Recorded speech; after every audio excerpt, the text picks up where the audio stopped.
السلام علیکم ناظرین، گلوبل میمن ٹی وی کے نیوز بلیٹن کے ساتھ میں ہوں بشرا خان۔ سب سے پہلے شامل کریں گے نیوز ہیڈ لائنز۔ اختلافی نوٹ میں کہیں نہیں لکھا کہ فیصلہ 4-3 کا ہے۔ جسٹس منیب اختر نے ریمارکس دیے کہ اقلیت کسی قانون کے تحت خود کو اکثریت کا دعویٰ نہیں کر سکتی۔ نون لیگ، پیپلز پارٹی اور JUI نے کیس میں پارٹی بننے کی متفرق درخواست دائر کر دی۔ عدالتی اصلاحات سے متعلق بل 2023 قومی اسمبلی سے متفقہ طور پر منظور۔ قومی اسمبلی سے supreme court practice and procedure bill 2023 کی شکوہ منظوری لی گئی۔ جج دھمکی کیس، عمران خان کے ایک بار پھر ناقابل ضمانت وارنٹ گرفتاری جاری، حاضری سے استثناء کی استدعا مسترد۔ چیئرمین PTI کو 18 اپریل کو عدالت میں پیش ہونے کا حکم۔ عمران خان کے وکیل کا کہنا تھا کہ عمران خان کی جان کو خطرہ ہے۔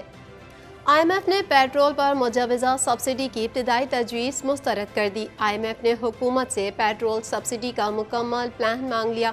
IMF نے غریب طبقے کو زیادہ مؤثر ٹارگیٹڈ سبسڈی دینے پر زور دیا۔ کینیا کی حکومت نے ارشد شریف کے قتل سے متعلق سرکاری تحقیقاتی رپورٹ جاری کر دی۔ رپورٹ میں کہا گیا ہے کہ صحافی ارشد شریف کا قتل غلط شناخت کا نتیجہ تھا۔ قتل کی منصوبہ بندی کے شواہد نہیں ملے۔ آئندہ 24 گھنٹے میں پنجاب کے بیشتر شہروں میں گرج چمک کے ساتھ بارش کا امکان۔ شمالی بلوچستان مضبوط مغربی سسٹم کے زیر اثر آ گیا ہے۔ بلوچستان میں بارش کے بعد موسم سرد، کراچی میں ابر کرم کی پیش گوئی۔ ہیڈ لائنز آپ نے جانی اور اب خبریں تفصیل کے ساتھ۔ پاکستان بھر میں نمائندگان کا وسیع نیٹ ورک، ہر خبر جاننے کے لیے دیکھتے رہیے TNN TV۔ 2.25 کروڑ کی آبادی پر مشتمل کراچی میٹروپولیٹن سٹی میں صحت کے حوالے سے ہسپتال تو بہت، لیکن فزیو تھراپی سینٹر نایاب ہیں۔ الحمدللہ ہم نے اس کمی کو پورا کرتے ہوئے گلستان جوہر میں زبیداس فزیو تھراپی سینٹر کا آغاز کر دیا ہے۔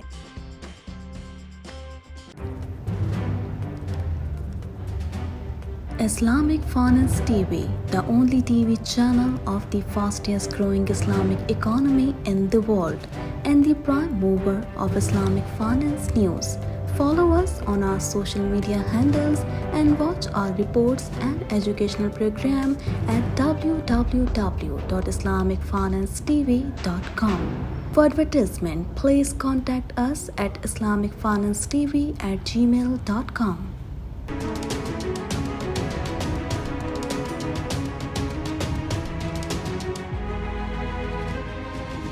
چیف جسٹس عمر عطا بندیال کی سربراہی میں سپریم کورٹ کے 5 رکنی بینچ نے پنجاب اور KP کے انتخابات ملتوی کرنے کے خلاف عمران خان کی درخواست کی سماعت کی۔ مزید تفصیلات اس رپورٹ میں۔ جسٹس منیب اختر نے ریمارکس دیے ہیں کہ اختلافی نوٹ میں کہیں نہیں لکھا کہ فیصلہ 4-3 کا ہے۔ اقلیت کسی قانون کے تحت خود کو اکثریت کا دعویٰ نہیں کر سکتی۔ چیف جسٹس عمر عطا بندیال کی سربراہی میں سپریم کورٹ کے 5 رکنی بینچ نے پنجاب اور KP کے انتخابات ملتوی کرنے کے خلاف عمران خان کی درخواست کی سماعت کی۔ نون لیگ، پیپلز پارٹی اور JUI نے کیس میں پارٹی بننے کی متفرق درخواست دائر کر دی۔ پیپلز پارٹی کے وکیل فاروق H نائک نے کہا کہ جسٹس جمال کے ریمارکس کے بعد فل کورٹ بنائی جائے۔ جسٹس جمال نے کہا کہ فل کورٹ کیوں، وہی 7 ججز بینچ میں بیٹھنے چاہیے۔ فاروق H نائک نے کہا کہ پہلے فیصلہ کریں کہ 3-4 کا یا 3-2 کا فیصلہ تھا، ساری قوم ابہام میں ہے۔ جسٹس جمال مندوخیل نے کہا کہ 4 ججز نے PTI کی درخواستیں خارج کی، ہمارے حساب سے فیصلہ 4 ججز کا ہے۔ چیف جسٹس نے آج تک آرڈر آف دا کورٹ جاری نہیں کیا۔ جب آرڈر آف دا کورٹ نہیں تھا تو صدر مملکت نے تاریخ کیسے دی؟ جب آرڈر آف کورٹ نہیں تو الیکشن کمیشن نے شیڈول کیسے دیا؟ الیکشن کمیشن نے کس حکم کے تحت فیصلے پر عمل درآمد کیا؟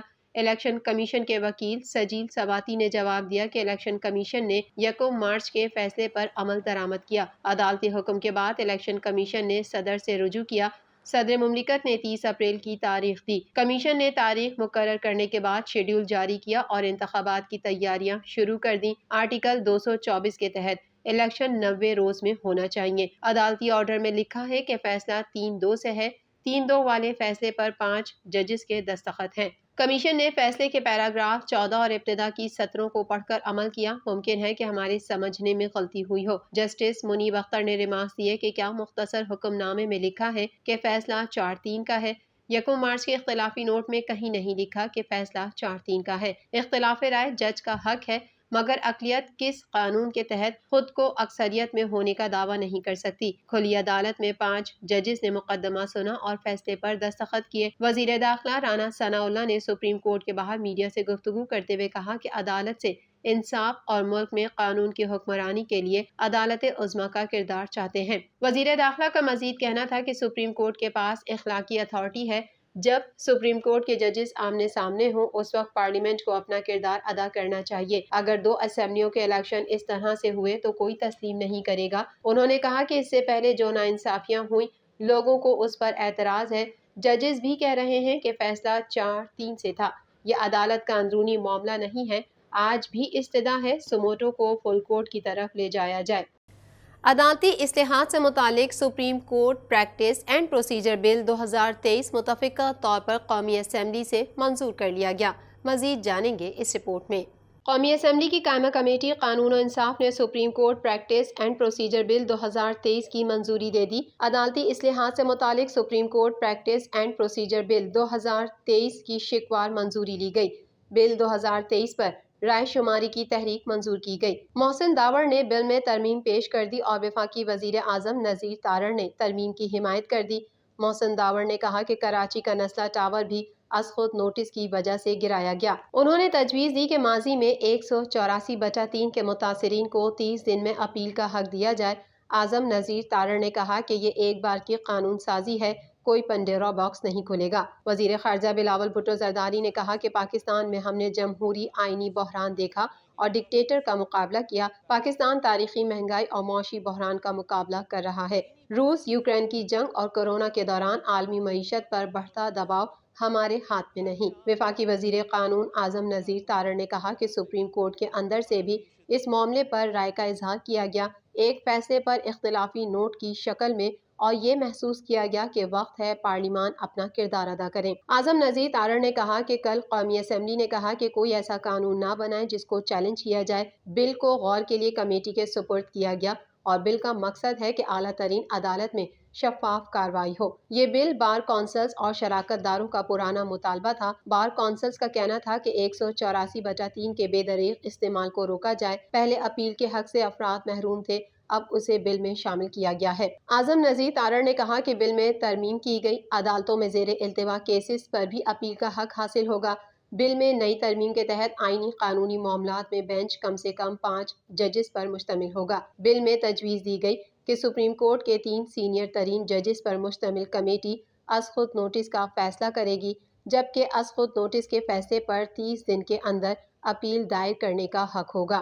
اپیل دائر ہونے کے 14 روز کے اندر سماعت کے لیے مقرر کرنی ہوگی اور از خود نوٹس لینے کے بعد سماعت بھی 3 رکنی بینچ کرے گا، جبکہ اس حوالے سے اکثریت کا فیصلہ قابل قبول ہوگا۔ قانون کی منظوری کے بعد سپریم کورٹ یا ہائی کورٹ کا کوئی بھی فیصلہ یا دیگر کوئی بھی قانون اس پر اثر انداز نہ ہو سکے گا۔ قومی اسمبلی کی قائمہ کمیٹی کے اجلاس میں supreme court practice and procedure bill 2023 جائزے کے لیے پیش کیا گیا تھا۔ قائمہ کمیٹی قانون و انصاف نے اضافی ترامیم کے ساتھ بل متفقہ طور پر منظور کیا۔ قائمہ کمیٹی سے منظوری کے بعد آج قومی اسمبلی میں پیش کیا جائے گا۔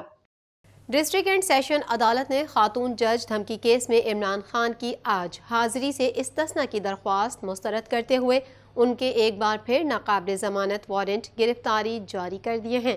مزید احوال اس رپورٹ میں۔ ڈسٹرکٹ اینڈ سیشن عدالت نے خاتون جج دھمکی کیس میں عمران خان کی آج حاضری سے استثناء کی درخواست مسترد کرتے ہوئے ان کے ایک بار پھر ناقابل ضمانت وارنٹ گرفتاری جاری کر دیے۔ جوڈیشل مجسٹریٹ ملک امان نے چیئرمین پی ٹی آئی کی جانب سے خاتون جج دھمکی کیس میں حاضری سے آج استثناء کی درخواست پر سماعت کی، جس میں عمران خان کے وکلاء نے قابل ضمانت وارنٹ بحال رکھنے کی استدعا کر دی۔ وکیل نے عدالت میں دلائل دیتے ہوئے کہا کہ عمران خان کی جان کو خطرہ ہے۔ سیکیورٹی واپس لینے پر ہائی کورٹ نے بھی نوٹس جاری کیے۔ جوڈیشل مجسٹریٹ ملک امان نے محفوظ فیصلہ سناتے ہوئے عمران خان کی آج حاضری سے استثناء کی درخواست مسترد کر دی اور ایک بار پھر ناقابل ضمانت وارنٹ گرفتاری جاری کر دیے۔ عدالت نے عمران خان کو 18 اپریل کو پیش ہونے کا حکم دیا۔ پروسیکیوٹر نے عدالت میں مزید کہا کہ عمران خان کی طبی رپورٹ پیش نہیں کی گئی، حاضر نہ ہونے سے متعلق ٹھوس وجوہات بھی نہیں بتائی گئیں۔ پروسیکیوٹر نے اپنے اعتراض میں کہا کہ عمران خان کی حاضری سے استثناء کی درخواست پر ان کے دستخط ہی نہیں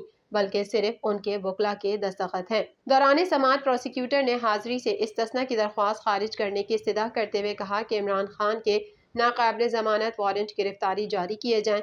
فاضل جج نے وکلا اور پروسیکیوٹر کے دلائل سننے کے بعد عمران خان کی جانب سے استثناء کی درخواست پر فیصلہ محفوظ کر لیا، جسے بعد ازاں جاری کر دیا گیا، جس میں عدالت نے عمران خان کی حاضری استثناء کی استدعا مسترد کرتے ہوئے ان کے ناقابل ضمانت وارنٹ گرفتاری جاری کر دیے اور 18 اپریل کو عدالت میں پیش ہونے کا حکم دے دیا۔ واضح رہے کہ عدالت نے آج عمران خان کے لیے قابل ضمانت وارنٹ جاری کر رکھے تھے، جس پر وکلا کی جانب سے آج حاضری سے استثناء کی استدعا کی گئی تھی۔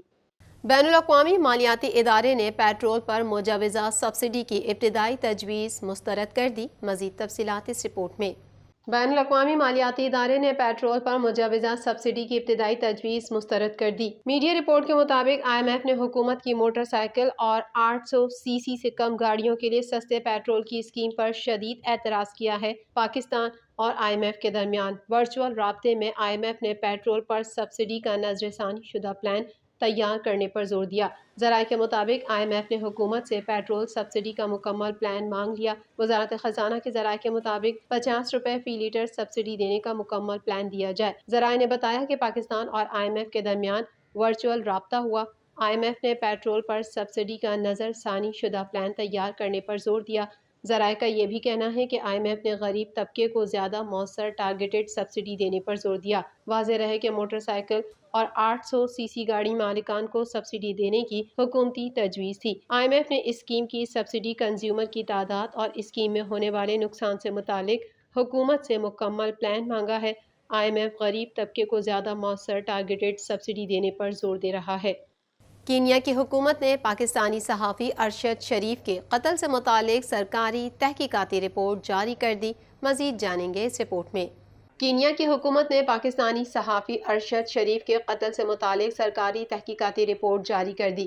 میڈیا میں سامنے آنے والی تفصیلات کے مطابق رپورٹ میں دعویٰ کیا گیا کہ ارشد شریف پر قتل سے پہلے یا بعد میں کوئی تشدد نہیں کیا گیا۔ کینیا کی حکومتی رپورٹ میں مزید کہا گیا کہ صحافی ارشد شریف کا قتل غلط شناخت کا نتیجہ تھا۔ قتل کی منصوبہ بندی کے شواہد نہیں ملے۔ کینیا کی حکومت کی طرف سے جاری کی گئی رپورٹ میں ارشد شریف کی گاڑی سے فائر کیے جانے کا دعویٰ بھی غلط قرار دیا گیا ہے۔ سرکاری رپورٹ تاحال شائع نہیں ہوئی۔ رپورٹ کے مطابق ارشد شریف کی گاڑی پر فائر اس لیے کیا گیا کہ وہ ناکے پر نہیں رکی۔ کینیا کی سرکاری رپورٹ میں لاپرواہی سے فائرنگ کرنے والے 2 افسران کے خلاف کارروائی کی سفارش کی گئی ہے۔ رپورٹ میں ارشد شریف کی گاڑی سے فائر کیے جانے کا دعویٰ بھی غلط قرار دیا گیا۔ حکام نے فائرنگ کرنے والے افسران کے نشے میں ہونے کی ابتدائی رپورٹ کی بھی تردید کی۔ تحقیقات کے لیے کینیا جانے والے 2 پاکستانی افسران عمر شاہد حامد اور اطہر وحید اپنی رپورٹ میں قتل کو منصوبہ بندی کا نتیجہ قرار دے چکے ہیں۔ بلوچستان میں بارش کے بعد صوبے کے بیشتر علاقوں میں موسم سرد ہو گیا۔ گوادر میں 16، پنجگور میں 7، کوئٹہ اور گرد و نواح میں 8 ملی میٹر بارش ریکارڈ کی گئی ہے۔ مزید جانیں گے اس رپورٹ میں۔ بلوچستان میں بارش کے بعد صوبے کے بیشتر علاقوں میں موسم سرد ہو گیا۔ گوادر میں 16، پنجگور میں 7، کوئٹہ اور گرد و نواح میں 8 ملی میٹر بارش ریکارڈ کی گئی۔ محکمہ موسمیات کے مطابق آئندہ 24 گھنٹے کے دوران پنجاب کے بیشتر شہروں میں گرج چمک کے ساتھ بارش کا امکان ہے۔ محکمہ موسمیات کے مطابق اگلے 24 گھنٹوں میں کوئٹہ، روب، قلات، خضدار، چمن، قلعہ سیف اللہ، قلعہ عبداللہ اور سبی میں تیز ہواؤں اور گرج چمک کے ساتھ بارش کا امکان ہے۔ نصیر آباد، دلبدین، بارکھان اور نوکنڈی میں بھی گرج چمک کے ساتھ بارش کی توقع ہے۔ محکمہ موسمیات کا کہنا ہے کہ شمالی بلوچستان مضبوط مغربی سسٹم کے زیر اثر آ گیا ہے۔ بیشتر علاقوں میں موسلادھار بارش کا سلسلہ جاری ہے۔ PDMA کے مطابق مختلف اضلاع کے برساتی نالوں میں سیلابی صورتحال کا خدشہ ہے۔ سیلاب متاثرہ علاقوں میں ژالہ باری کا بھی امکان ہے۔ کوئٹہ میں درجہ حرارت 22، قلات میں 19، سبی اور تربت میں 30 سینٹی گریڈ ریکارڈ کیا گیا، جبکہ نوکنڈی، گوادر اور جیونی میں درجہ حرارت 28 سینٹی گریڈ رہا۔ کوئٹہ کی ہوا میں نمی کا تناسب 55% ہے۔ دوسری جانب کراچی میں بھی آج شام اور رات میں ہلکی بارش کا امکان ہے۔ محکمہ موسمیات کے مطابق آج شہر کا موسم جزوی طور پر ابر آلود رہے گا۔ کراچی شہر کے مختلف علاقوں میں کہیں بوندا باندی اور کہیں ہلکی بارش متوقع ہے۔ ٹھٹھہ، تھرپارکر، بدین اور سندھ کے بالائی اضلاع میں بھی ہلکی بارش کا امکان ہے۔ محکمہ موسمیات کے مطابق لاہور، مری، گلیات، راولپنڈی، اٹک، چکوال، جہلم، خوشاب، میاں والی، سرگودھا، گجرانوالہ، گجرات، حافظ آباد، منڈی بہاؤالدین، سیالکوٹ، نارووال، فیصل آباد، ٹوبہ ٹیک سنگھ، جھنگ، قصور، شیخوپورہ اور گرد و نواح میں تیز ہواؤں اور گرج چمک کے ساتھ بارش ہو سکتی ہے۔ اس دوران چند مقامات پر ژالہ باری بھی متوقع ہے۔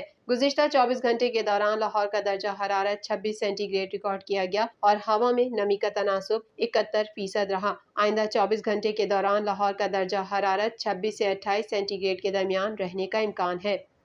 گلوبل میمن ٹی وی کے نیوز بلیٹن میں فی الوقت اتنا ہی۔ مزید خبروں اور اپڈیٹس کے لیے دیکھتے رہیے گلوبل میمن ٹی وی۔